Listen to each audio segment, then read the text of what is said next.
Hey, welcome back to the channel. If you're new here, my name is Liz, business coach for women of color. And in today's video, we're going to talk about how to write Instagram captions that actually lead to more sales. I'm excited to actually get into this topic today because there aren't many people who clearly break down the difference between just writing how you feel and being expressive on, Instagram or even an email or wherever else that you're used to kind of showing up on social media and building an audience. They don't often break down the difference between doing that and actually writing content that leads to sales conversions. And the main difference between the two is that when you're writing content for the purpose of increasing sales and building your business, it's actually called sales content, and it requires something called copywriting. So that's a skill that you develop over time. But today, I'm going to give you my simple formula for how you can make it easy and do it extremely quickly, creating your content and your captions in 30 minutes or less. Some of my clients have spent upwards of 2 hours trying to create captions or write email content, and it makes me sad. So I'm going to give you my simple formula for writing these captions so that it does not take you as long and you can start creating these captions in 30 minutes or less. All right. So one of the first things that you're going to want to do when you're creating your content is step one.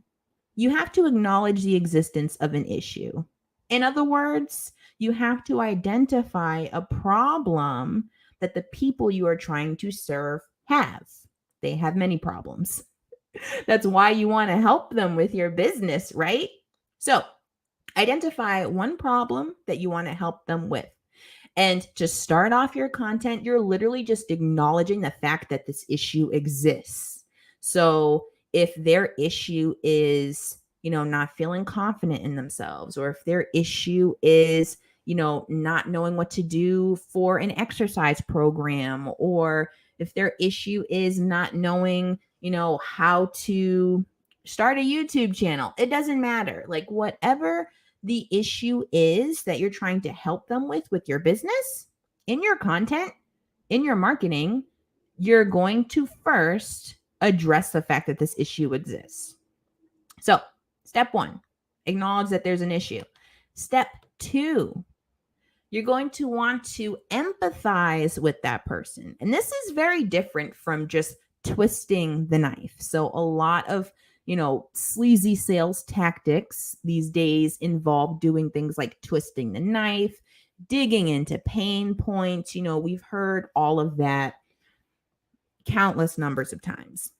But if you're trying to do business differently and you're trying to create a business that creates impact, and then you don't need to, cause unnecessary pain for your clients, for your future clients, for the purpose of creating urgency, because just clearly articulating how you can help someone, that in and of itself creates urgency. So there's literally no need to try and twist the knife or trigger pain points.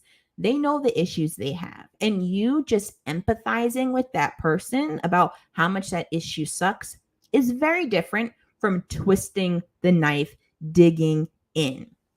So empathize with them. Explain, how maybe you yourself went through that situation and how you were able to overcome it, or how you knew someone or had a client before who had this issue.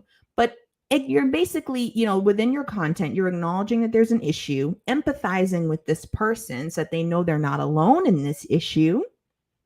And then step three, in the same piece of content, explain what helped you or your clients overcome that issue and how they can do it too. So one of the main core philosophies that I have is that there's no such thing as giving too much. Like there's no such thing as giving too much away for free. My philosophy is give everything away plus the bathroom sink, because information is not what people need. Information is helpful. Information is a starting point, but information is not what actually leads to action. We have never before lived in a time where we've had access to this much information. But people are still not able to take action on that information because there are other things that are getting in the way. And that's where your service comes in. So I do not believe in this concept of only giving, the what and the why, but not the how, or any of that foolishness that's connected back to scarcity mentality created through capitalism. I don't believe in any of that, and you don't need any of that to make money in your business. Go ahead and build that, client trust, building the, your authority in whatever field that you're in by helping your clients to, get the information they need to solve the problems that they have. So explain to them what helped you and, or what helped your other clients. So include this in your content. Then step 4, explain the impact of them solving that issue. So that takes it one step further. And this is what really creates really strong, powerful sales content, is not just outlining the problem, not only empathizing with that person who has that problem, not only explaining, what the solution could be to that problem, but also going a step further to explain the impact of this person solving that issue. Like, ask yourself the question, what would it mean for this person to solve this issue? If this was an issue that you dealt with, what did it mean for you to solve that issue, right? Like, that's how you make your content, it's really personalized and feel really authentic and be genuine and actually really meet people where they are to help them get to where they want to go. And then once you've done that, explain how your service will help them get to that solution. So if you are a coach, consultant, or, some other type of service-based provider, you're going to want to remind people that you have a service and that you are available to help them achieve the goal they want to achieve, find the solution to their problems. You are there to support, because remember, information alone is not the solution. We have information already. We have countless pieces of information at our fingertips. So remind your people how you fit into the puzzle, how your service can help them achieve the goal it is that they want to achieve.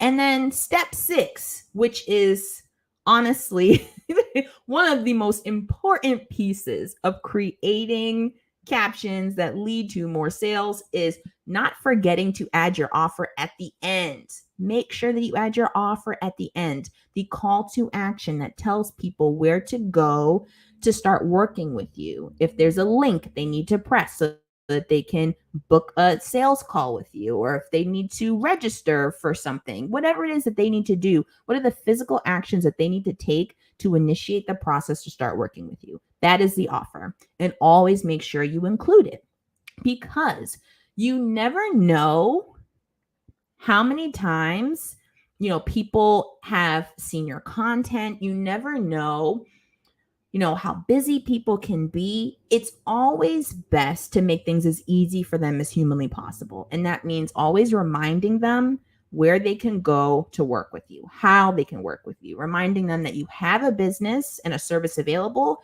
and reminding them that you are accepting new clients. Because at any given moment that someone's stumbling across your content, they may not be aware that you have a business. They may not be aware that you have spots open and available. So you always have to make sure that you are constantly reminding them that you are accepting new clients and how they can start working with you, and making those next steps as clear as humanly possible for them. So at the end of every single piece of content, I recommend putting in that offer, especially in the beginning stage of your business when you're still getting used to creating consistent content. Make sure you are including it at the end. All right. So those are 6 steps that will help you to create impactful content every single time. We'll quickly go through them one more time. So step 1, make sure that you are acknowledging what the issue is. Like, state clearly what the issue is that your people have. Step 2, empathize with them. with this issue that they have, they may feel alone. They may feel like no one else is having the same issue. But by you empathizing with them, it shows that they're not alone in this. Step 3, explain what helped you to solve this issue or what helped your other clients solve this issue, and empower them. Let them know that they can do it too. Step 4, explain the impact of solving this issue. And remind them of how solving this issue will get them to where they're trying to go. Show them what doors will be open to them once they can get to those next steps. 5, explain how your service will help them get to that solution. Remind them that you have a business, that you have a service available, and how it fits in. Because again, information alone is not going to get you there. People need additional support. And then step 6, add your offer at the end, especially as you're making your first 100 offers. For your first 100 offers, always make sure that you're adding an offer at the end. It should feel like adding like your signature line at the end of every email. The same like, thanks, Liz, or thank you, so-and-so. Yeah, it needs to feel just like that, like just as simple and easy and plain as adding your signature line to an email. Always add your offer at the end so people always know. They always know where to go so they can start working with you when they're ready. All right, let's get into some bonus tips now. So some bonus things, the formula, the 6 steps that I outlined, that's really all you need. But if you want to get a little bit fancy, or if you want to, really add a little bit more detail to this process, then a bonus tip that I would recommend is adding an attention grabbing first line.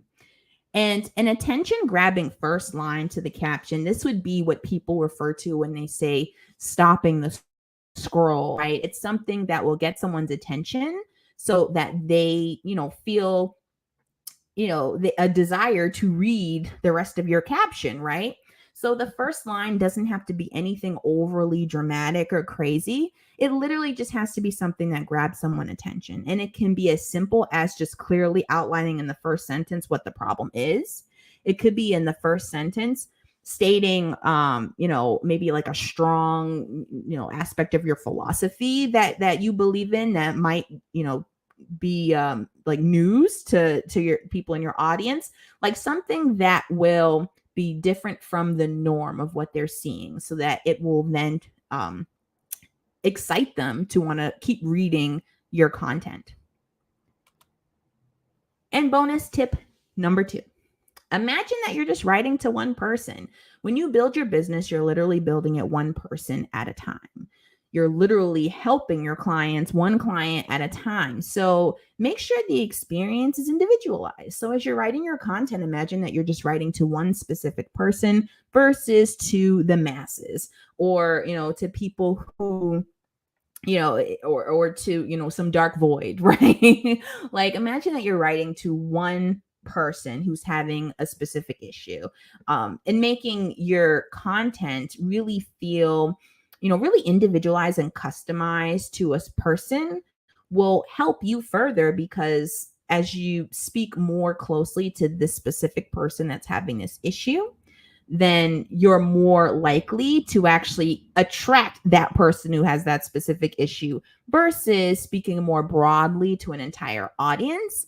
And then, because it's so generalized, people may not see themselves in it. But if you do actually focus on one person, that can help your content feel a bit more personalized and also, better address the problem that this person's having. So those are the steps, my simple formula for creating Instagram captions that lead to more sales. And, this formula does not just only work for Instagram captions. You can also use it for things like creating email content. You can use it for all sorts of things. But if you're creating any type of short form written content, then this is a great formula to follow to make sure that, you're hitting on points and clearly just sort of organizing your thoughts and bringing it back to the main idea that you have a service available that you can help someone with. So let me know in the comments below if you have any questions about this process, about the formula. If you are interested in one-on-one coaching, I do have spots available. So you can use the link in the description box to apply if you want to get started before November, because after this week, spots won't be reopened until November. So the wait list will be opening back up, and I'll make sure that those links are included down below as well. But yeah, if you have any questions, let me know. Have a great day. See you later. Bye.